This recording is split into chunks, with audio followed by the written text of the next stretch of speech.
जंगल का श्रापित कुआं। यह बात तब की है जब गांव के किनारे बसे घने जंगल में कोई जाने की हिम्मत नहीं करता था।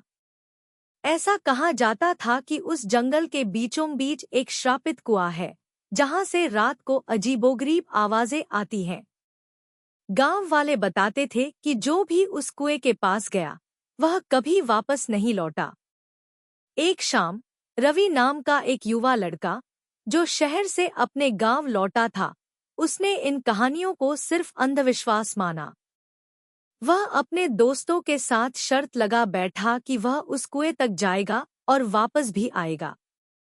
दोस्तों ने उसे बहुत रोका, पर रवि ने किसी की नहीं सुनी। अंधेरा गहरा रहा था जब रवि टॉर्च लेकर जंगल की ओर चल पड़ा। जैसे जैसे वह अंदर जा रहा था, पेड़ों की छायाएं और भी डरावनी होती जा रही थी। हवा में एक अजीब सी ठंडक थी और पत्तों की सरसराहट भी किसी फुसफुसाहट जैसी लग रही थी। काफी देर चलने के बाद रवि को एक पुरानी, टूटी हुई दीवार दिखाई दी। उसे पता था कि यह कुएं के पास की जगह है। जैसे ही वह और करीब पहुंचा, उसे एक धीमी, दर्द भरी आवाज सुनाई दी, जैसे कोई रो रहा हो। रवि का दिल जोर जोर से धड़कने लगा, पर उसने हिम्मत करके टॉर्च की रोशनी कुएं की तरफ डाली। कुआं बहुत पुराना था, उसकी मुंडेर पर काई जमी थी और अंदर से एक काली, गहरी खाई जैसा लग रहा था। आवाज कुएं के अंदर से ही आ रही थी। रवि ने सोचा कि शायद कोई जानवर फंस गया हो। वह और करीब गया और कुएं में झांकने लगा। जैसे ही उसने झांका, आवाज और तेज हो गई।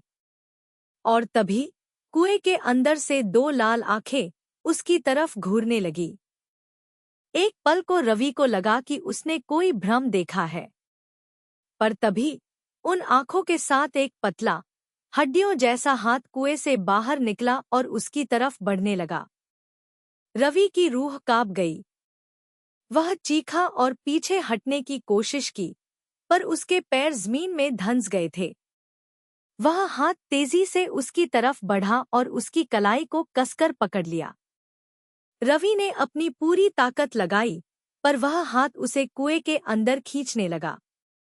रवि की चीखें जंगल के सन्नाटे में गूंजती रहीं, पर वहां कोई नहीं था जो उसकी मदद कर सके।